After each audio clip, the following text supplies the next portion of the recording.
para opinar.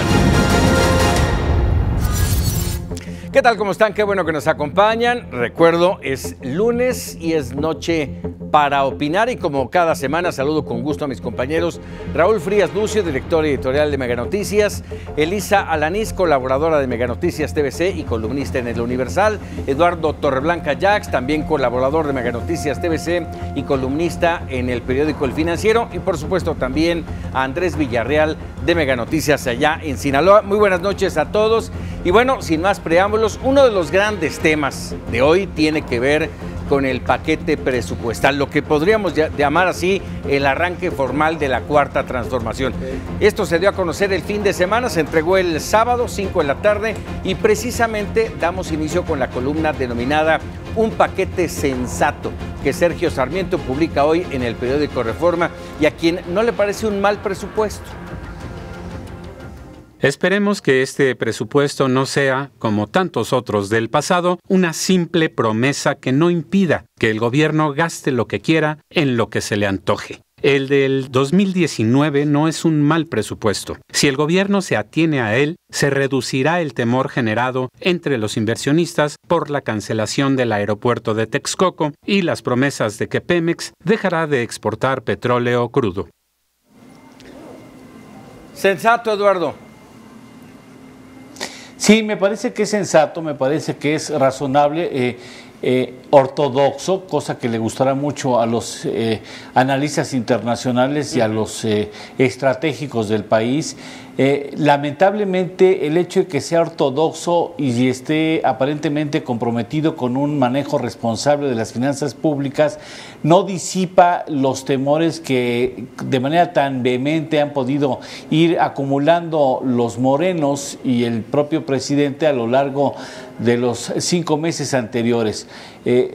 Si se lleva a cabo esa partitura como está marcada, me parece que puede ser un buen año, no muy lucidor, pero sobre todo comprometido y con algunos resultados, primeros resultados a las bases sociales que desde hace muchos años, muchos sexenios reclamaban un poco de atención. Sin embargo, insisto, una cosa es el papel, una cosa es la partitura y otra cosa es el resultado que finalmente pueda obtenerse. Hago votos porque las cosas coincidan, porque eso implicará que le va bien al país y le va bien a México, ¿no? Así es. Y vamos, ¿es lo esperado o tan solo nos quedamos en sensato? Me parece que incluso podría pensarse que es un poco más de lo esperado, tomando en cuenta que la Cámara de Diputados tendrá que hacer algunos ajustes. Es inocente pensar que iba a aprovechar el gobierno a tener carta blanca en el Congreso como para que pase sin ningún tipo de enmendaduras, sin ningún tipo de cambios en las comas, en algunos números. Yo creo que le tenía que dar alguna participación al Congreso guardando las formas, pero me parece que incluso puede ser considerado un poco más allá de lo necesario. Me parece que es triste el hecho que no contemple que las cosas en lo internacional puedan llegar a descomponerse, como el caso de la guerra China-Estados Unidos, como el caso de una recesión estadounidense, como es el caso de una posible un súbito incremento del precio del petróleo internacional. Sí, claro. Esas cuestiones podrían complicarte un poco las cosas, pero finalmente el gobierno no tiene margen de maniobra como para responder ampliamente a ellas. Claro, a mí me llama la atención y creo que a muchos de quienes vemos el presupuesto ahora, cuando la gente preguntaba ¿de dónde va a sacar todo lo que está prometiendo en campaña sin subir impuestos? ¿Cómo lo va a hacer? Pues creo que ya lo estamos viendo reflejado también en este presupuesto que acaba de presentar, en donde hay una redistribución.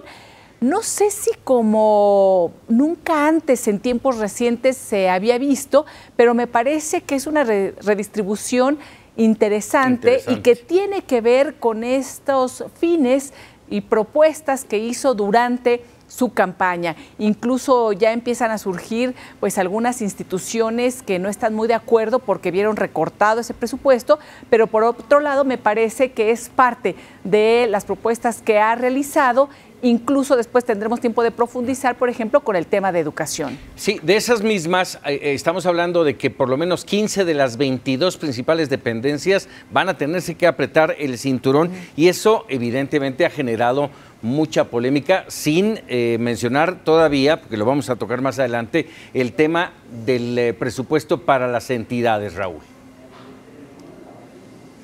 Sí, mira, déjame, a mí me parece que luego de analizar y haber platicado esta mañana con algunos diputados, incluso de Morena, de Movimiento Ciudadano y del PRI concretamente, bueno, ellos señalan que tal cual se presentó ya el presupuesto, creen que va a haber mayoría, que Morena va a aplicar la aplanadora y será realmente muy poco lo que puedan mover los diputados. Pero viendo lo que hoy Sergio Sarmiento en su columna califica este paquete como sensato y checando con otros analistas también del mundo de la economía y de las finanzas, sí, encuentro que hay dos posiciones. La que dicen que es un presupuesto incluso mejor de lo que se esperaba, y hay quienes piensan que es exactamente un presupuesto que no cambia nada a lo que sería un gobierno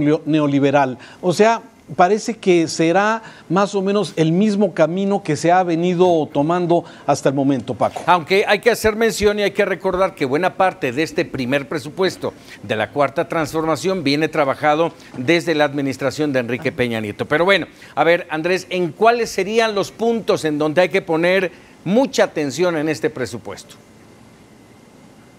Bueno, antes déjame decirte que me gusta mucho la palabra que ha usado Lalo en el sentido de ortodoxo. No es cualquier palabra y mucho menos si viene de Lalo. Es decir, definir este presupuesto como ortodoxo ya en sí mismo, y además hecha la definición por Lalo, yo no la pasaría por alto. Yo me quedo con esa parte y sí me parece una sorpresa. No solo que Lalo lo definiera así, sino que pareciera realmente un presupuesto ortodoxo para el año 2019 en un gobierno como el de Andrés Manuel López Obrador. Ciertamente no hay que soslayar lo que tú acabas de comentar, que ya es un presupuesto que viene manejado desde la administración de Enrique Peña Nieto, un presupuesto que pudiéramos pensar no tiene nada que ver con lo neoliberal. Los recortes, sin embargo, como se dice siempre, el diablo está en los detalles. Y en esos detalles, aquí no son ni de 1 peso ni de 2 pesos, a veces son de 20,000 millones de pesos. Y 20,000 millones de pesos, hablo, por ejemplo, solo para poner un ejemplo, en el campo y en todo México es muy importante. Sabemos que los países en los cuales sobresalen algunas de sus actividades, por ejemplo, las actividades primarias, están sostenidas básicamente por sus subsidios. El campo es muy importante en algunas entidades del país y entonces esos 20,000 millones de pesos que no se recibirán serán de impacto. Estoy hablando solo de una de las actividades y así sucederá en el resto de las actividades en México. Es decir, sí hay un cambio en esta visualización del presupuesto. Dentro de esos puntos que mencionabas, y tú los manejaste como detalles, yo decía, ¿cuáles son los puntos importantes? ¿En qué nos tendremos que fijar? Porque hay muchos temas, ya lo ha mencionado Eduardo Torreblanca también, el tema en el ámbito internacional, que también golpea y va a poder modificar este presupuesto. Un presupuesto que está destinado incluso para generar al término del mismo una deuda, un incremento de la deuda del país.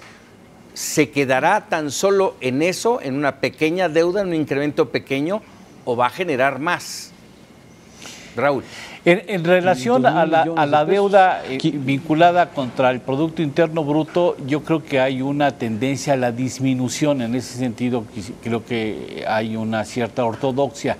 El énfasis social me parece que es importante mencionarlo, ya que lo sugiere Andrés. Ahí se sale de la, digamos, ortodoxia priista panista, es decir, compromete realmente su voluntad presupuestal en atender a los sectores a los que comprometió cambios relevantes en beneficio de esa población que necesita hoy de una atención y que ha sido precisamente olvidada por muchos sexenios anteriores. Pero me parece que finalmente el asunto, ojalá el guión, insisto mucho en eso, ojalá el guión acabe conforme lo marca la partitura, porque ya ha pasado que en el caso del sexenio anterior una cosa se presupuestaba y otra cosa muy distinta se hacía con el beneplácito incluso del propio Congreso. Así es, Raúl, querías comentar algo. Sí, y no es menor, 540,000 millones de pesos, que es lo que de alguna forma pudiera hacer la diferencia entre lo que se obtenga y lo que se gaste el próximo año, si es que no sucede nada extraordinario como ya se ha comentado. Me parece que no es un asunto menor. Sí. Ellos están planteando en las demás variables que se ha mencionado, Paco, el 2%, así desde es. Luego en el presupuesto tendrá un crecimiento del 2% del crecimiento del país. Estamos hablando de que toman como parámetro el precio del petróleo mexicano en $55 por barril, que pareciera que está muy arriba respecto a lo que puede suceder con el precio del petróleo, ya que el viernes pasado, queda documentado, quedó en 51.83. La inflación de 3.4% se antoja inalcanzable. No sé, aquí me gustaría conocer el punto de vista de Eduardo respecto a este tema de la inflación, que finalmente siempre es importante, y el tipo cambiario, Paco. Me parece que también ahí se quedaron cortos a 20 pesos por dólar. Así es. Esto es algo de lo que estaremos comentando. Vamos a hacer una pausa. Tenemos todavía mucho que hablar del tema del presupuesto, que es un tema nodal en este momento. Una pausa y regresamos para opinar. Continuamos aquí para opinar. Y bueno, estamos hablando del presupuesto. Ya hemos señalado, 15 de 22 dependencias van a haber reducido su presupuesto. También hemos mencionado, y si no ahora lo hacemos, algunas dependencias, como el caso de la Secretaría de la Defensa Nacional, ven incrementados sus presupuestos, no lo suficiente, a mi juicio, como para implementar la Guardia Nacional.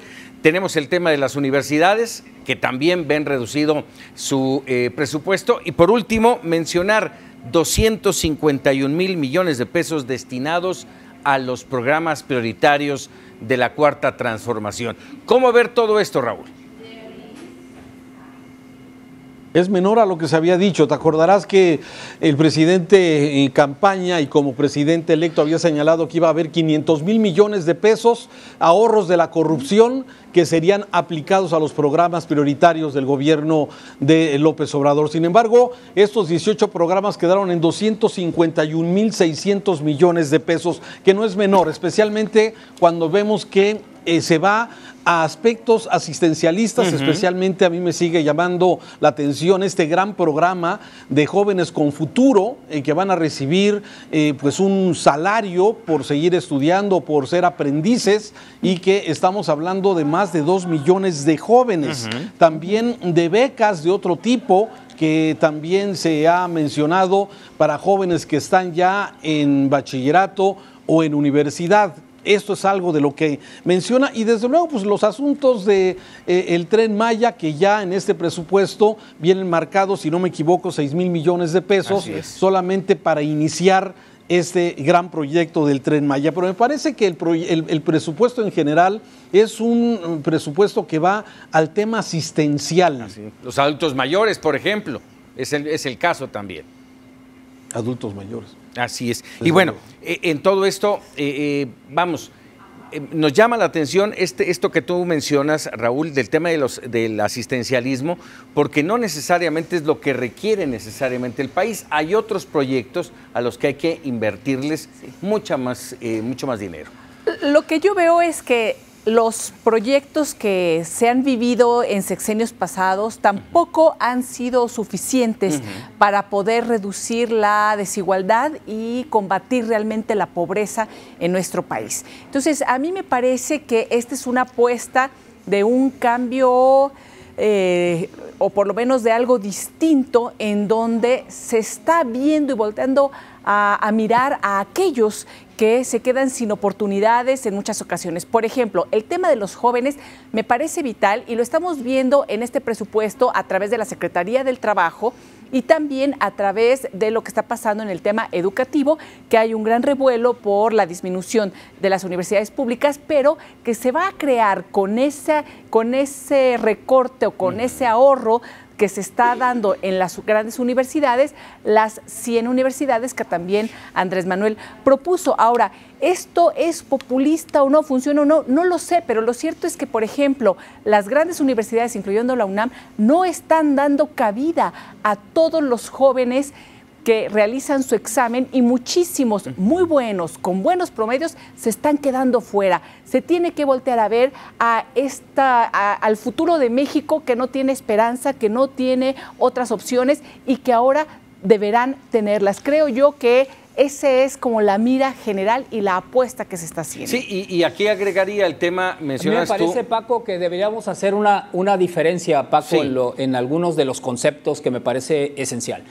Raúl ha hecho una descripción que me parece exacta de lo del presupuesto, pero tú hablaste, Paco, de tú mencionaste, perdón, la palabra asistencialismo. Así es. Y ahí es donde me parece que deberíamos hacer una diferencia de conceptos. Es decir, si Andrés Manuel López Obrador no marca una diferencia en este año 2019 con su presupuesto, entonces no lo va a marcar en ningún momento.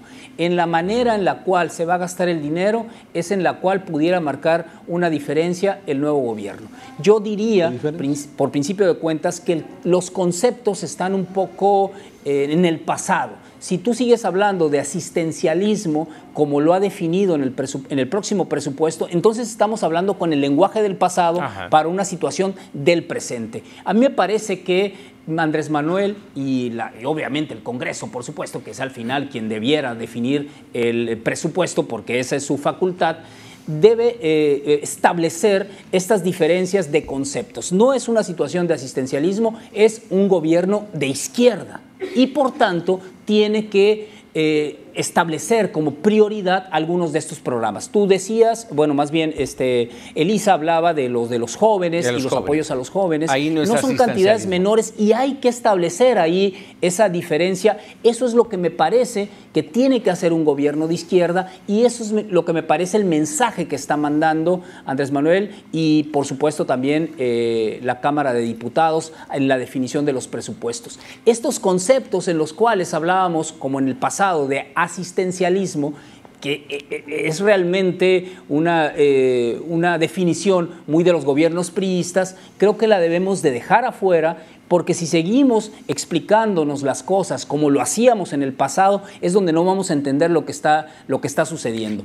Ahí es donde me parece que debemos establecer las diferencias. A ver, ¿cómo explicarlo? ¿Cómo llamarlo, Andrés? ¿Cómo llamarlo? Eso, pregunta. ¿Cómo llamarlo? Es asistencialista. Aquí hay que hacer una diferencia, Raúl, y parto de este tema.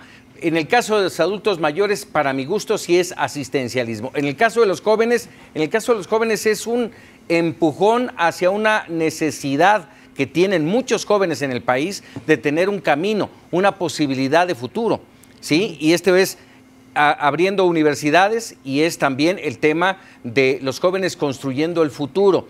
Abre posibilidades para aquellos que no tienen el trabajo o la escuela de tener un lugar, un área de crecimiento. Así lo veo. Sí.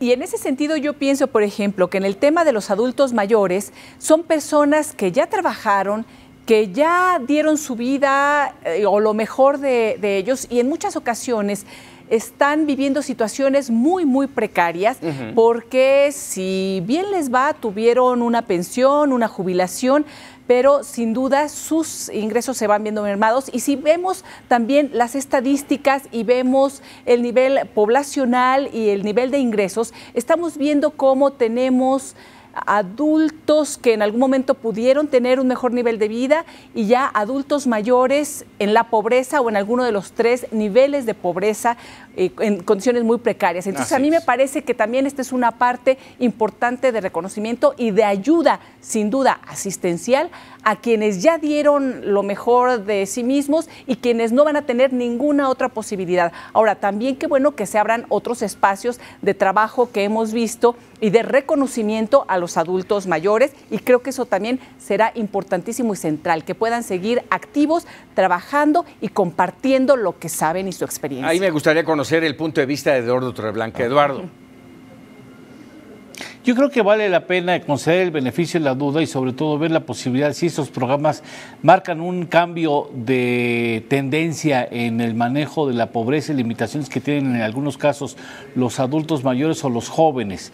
Lo que a mí en lo específico me preocupa es que invitas a los jóvenes a incorporarse a una planta laboral cuando la tendencia mundial va en otro sentido, ya no es tanto el empleo el que se fomenta, sino la capacidad emprendedora de la juventud, al menos haberle dado la alternativa de que hubieran generado soluciones a problemas específicos o bien emplearse en la posibilidad de que guste su trabajo, su responsabilidad y que decidan asumirse o quedarse en las empresas, ¿no? Habría que ver también si los jóvenes, si los millennials ahora aceptan un salario que a todas luces les parece mediocre, ¿no?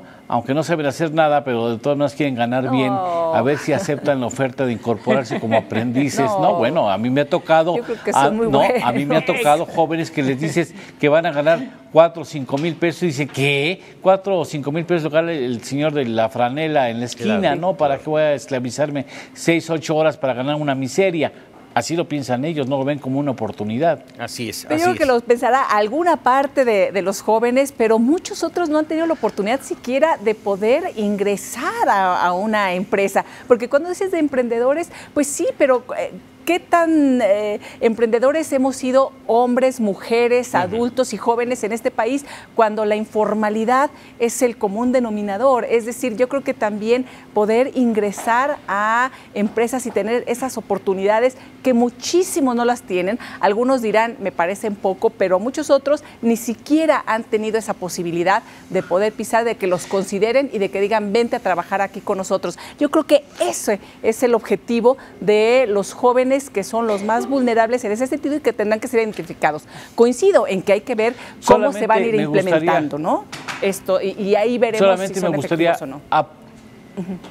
A mí me gustaría apuntar que incluso en la informalidad hay mucha innovación, ¿eh?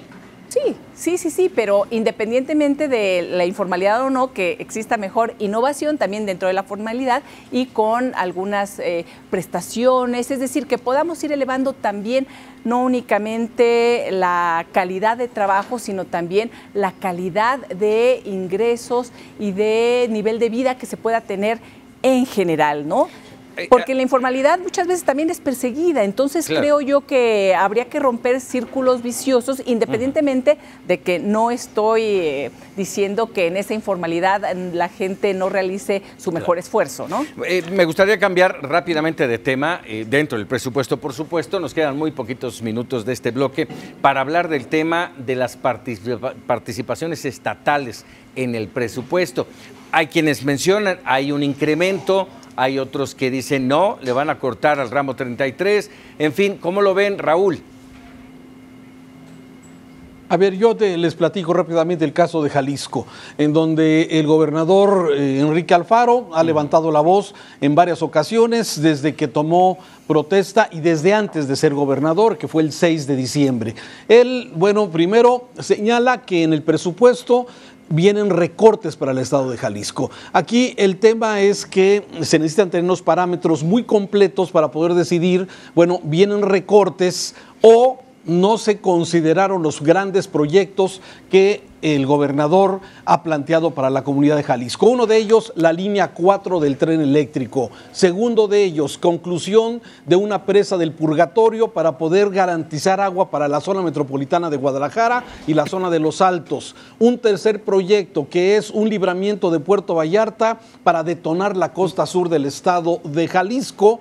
Y uno más que también tiene que ver con infraestructura básicamente de carretera y agua. Estos son, digamos, los proyectos más importantes que ha planteado el gobierno de Enrique Alfaro. ¿Y qué es lo que pasó?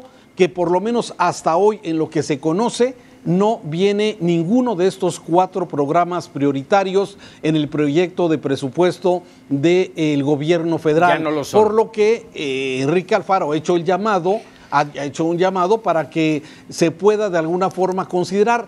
Hoy, hace un rato, Enrique Alfaro señala que está platicando con la Secretaría de Gobernación y que hay una luz de que posiblemente alguno de estos proyectos, de los 4 que acabo de mencionar, puedan ser incluidos en las modificaciones que haga la Cámara de Diputados en las próximas horas o en los próximos días. Así es que dice que no se trata de pelearse con el gobierno federal, sino simplemente que los proyectos, como mismo López Obrador, él había ofrecido en campaña aquí en Jalisco, que habría línea 4 del tren eléctrico para los jaliscienses, cosa que, dice Alfaro, no está cumpliendo su palabra hasta el momento. Que tengan continuidad esos programas prioritarios en las entidades. Vamos a hacer una pausa y al regresar me gustaría conocer la opinión de Andrés Villarreal. Estamos para opinar.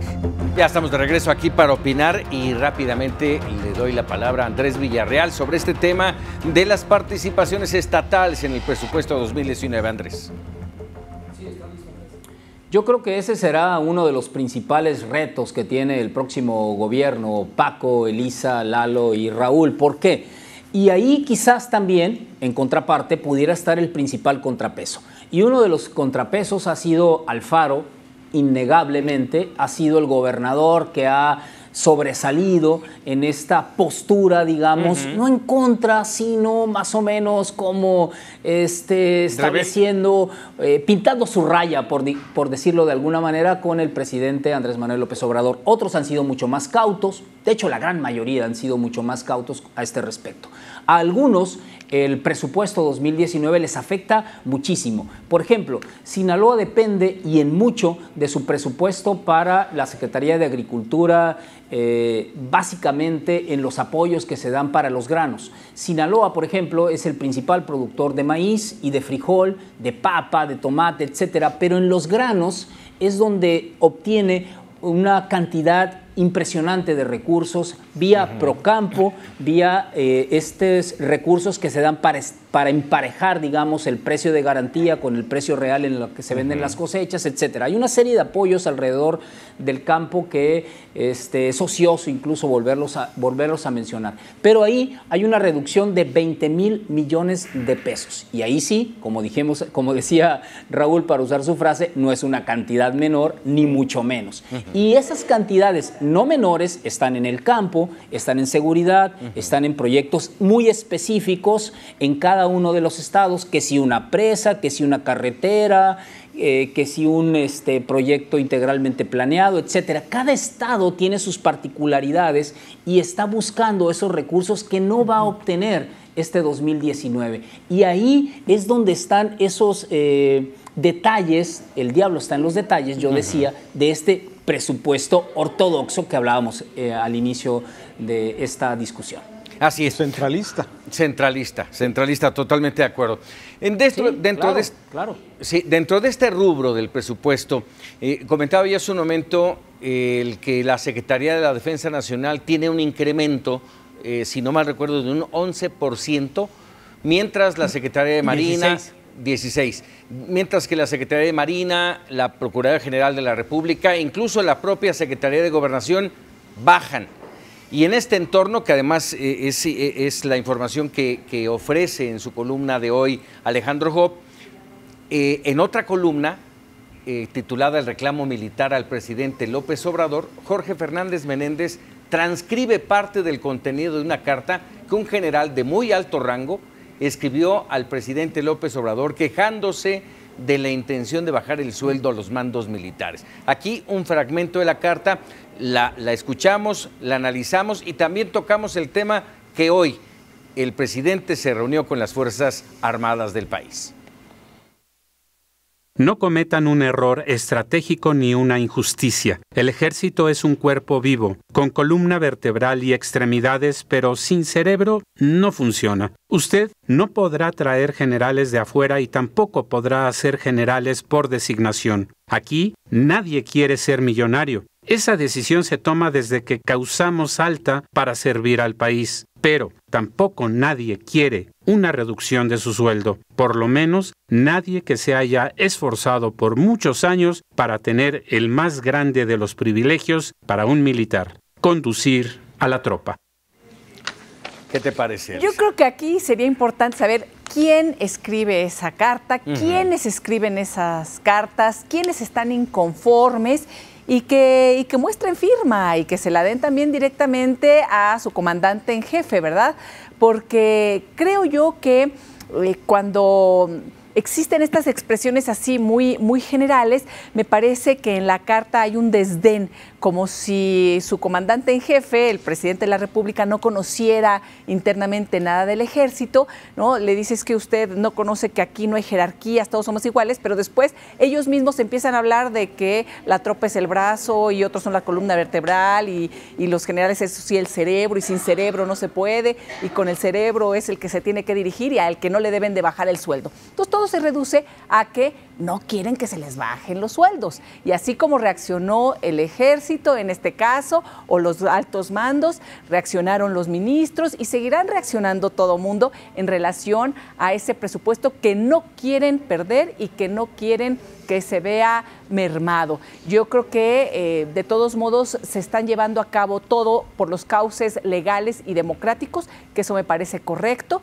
que a través de una ley de remuneraciones se quieran reducir estos sueldos y que existan acciones en la Suprema Corte, de una acción de inconstitucionalidad por parte de la Comisión Nacional de Derechos Humanos. Es decir, todo sigue su cauce hasta el momento legal y democrático. Y sin duda, pues a la gente no le está gustando que se vean mermados sus recursos y sus ingresos. Claro. Andrés.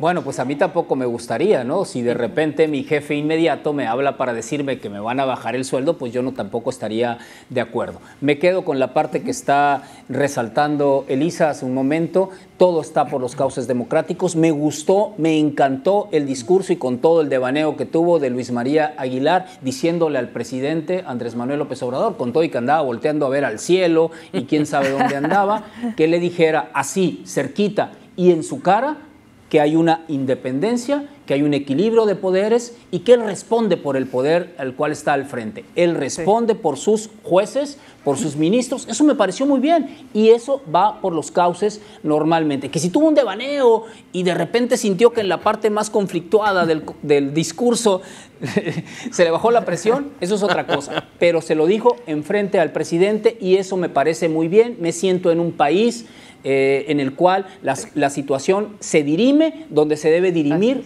frente a frente y públicamente. En cuanto a los militares, Andrés. Pero bueno, ahí sí ya es una situación distinta. El ejército se maneja sobre otros códigos. Yo hablé con un ahora alto mando de la Secretaría de la Defensa, antes de que lo fuera, y creo que se sigue sosteniendo esta situación en la cual hay un respeto irrestricto a la figura del presidente. Me parece que no hay ningún problema con esa parte, como sí ha sucedido en otros países de Sudamérica. Me parece que ahí en esa parte no hay problema. Mientras se sigan mandando cartas, sigue siendo la situación por los cauces democráticos y legales. Raúl, ¿querías comentar algo? Sí, a ver, mientras sea la defensa de la división de poderes, me parece que estoy muy de acuerdo, pero si el tema es defender altos salarios, altísimos salarios, me parece que ahí, y es un debate que ya la semana pasada lo ampliamos, pero sigo pensando que sí, debe haber una independencia totalmente de poderes, pero a veces pareciera que alguien o algunos están más a la defensa de altos ingresos, que a propósito, Paco, revisando el proyecto de presupuesto del gobierno federal, en la página 92, documenta el ingreso del presidente Andrés Manuel López Obrador y que no son los 108,000 pesos, ¿sí? La cantidad exacta son 156,891 pesos. Sin embargo, nos quedamos muchas veces, y aquí lo preguntábamos, si esos 108,000 pesos que proponía el presidente López en su tiempo eran con impuestos o sin impuestos, con prestaciones o sin prestaciones. Ahora, bueno, ya vimos que son 156,891 de salario bruto mensual y que ya con las deducciones, como todo mundo que tenemos que pagar impuestos, pues le quedan ya un líquido, un neto de 108,000 pesos, poquito más. Simplemente como repaso a este tema. Y sobre las Fuerzas Armadas, Paco, me parece que, y hace bien Ope en su columna de hoy, sí, el presupuesto que lleva la Secretaría de la Defensa Nacional, no hay un presupuesto extraordinario para la Guardia Nacional. Entiendo que por lo menos para el próximo año la Guardia Nacional estará compuesta y estará formándose a través de los cuerpos de Defensa Nacional y Marina, sin todavía la figura existente de la Guardia Nacional. Y lo que ya se había comentado, la Policía Federal, pues casi al nivel de desaparición, al seguirle reduciendo más el presupuesto correspondiente, de acuerdo al análisis que hace el señor Ope hoy en su columna. ¿Hay una preferencia por la defensa luego de ver la reducción en la Marina, por ejemplo? Fíjate que no lo sé, pero lo que me queda claro es que no hay muchas alternativas para el tema de la seguridad y la pacificación de este país. Lo que está planteando, por lo menos en presupuesto, no es muy diferente a lo que se hizo en este 2018 y lo que se hizo en el 2017. O sea, lamentablemente yo no veo un gran cambio, excepto lo que ya se venía comentando, la reducción de presupuesto a la Policía Federal y el incremento de presupuesto para las Fuerzas Armadas en materia de seguridad. Y aquí vuelvo al tema que manejaba. Paco, no es muy nuevo, esta prevalecencia de la Secretaría de la Defensa no es nueva en los presupuestos. Por supuesto. Por encima de la Secretaría de Marina Armada de México. Aquí lo que habría que ver es cuáles de las dos dependencias hará las relaciones con los otros países. En el gobierno de Enrique Peña era la Marina Armada quien hacía las relaciones y en la de Calderón inteligencia también con los Estados Unidos, que son básicas, y la de Calderón también, por supuesto, que son básicas para la lucha contra el narcotráfico, específicamente en los golpes puntuales. Por ejemplo, diría la captura de Joaquín Guzmán Loera, por ejemplo, se hizo a través de estas dos dependencias, los organismos de los Estados Unidos, la CIA, el FBI, etcétera, con la Marina Armada, porque le habían perdido la confianza a la Secretaría de la Defensa. Ahí habría que ver los detalles. No es nuevo que esta prevalencia presupuestal se haga con la Secretaría de la Defensa por encima de la Marina Armada. Así es. Ahora, insisto yo con el tema, y lo bien lo manejabas, Raúl, este 11% de incremento, ¿será suficiente? ¿Es previsible para la conformación de la Guardia Nacional? No. O sea, no habrá que modificar la ley todavía, sí, para poder conformar la Guardia Nacional y conocer exactamente los lineamientos en cómo operaría. Me parece que por lo pronto el presidente está tomando la decisión de dar este incremento a la Secretaría de la Defensa Nacional, más no todavía como un órgano independiente o como una Guardia Nacional que tenga su propio presupuesto. Por eso esto simplemente, Paco, nos liga perfectamente a lo que se temía desde el principio. La Guardia Nacional va a ser la Secretaría de la Defensa Nacional con todos sus órganos y con su, con su estatus, y que será la cabeza de la Guardia Nacional para, pues, como se ha criticado ya en algunos sectores, especialmente los de derechos humanos, preocupados por esta circunstancia. Déjenme por último, nos quedan escasos minutos, pero por último me gustaría preguntarles, porque hoy lamentablemente ya no nos dio tiempo de hablar de los proyectos prioritarios de la Cuarta Transformación y en donde está un porcentaje importante del presupuesto invertido. ¿Se lograrán las proyecciones puestas en este presupuesto? Es una pregunta para todos. Inicio con Elisa Lanís.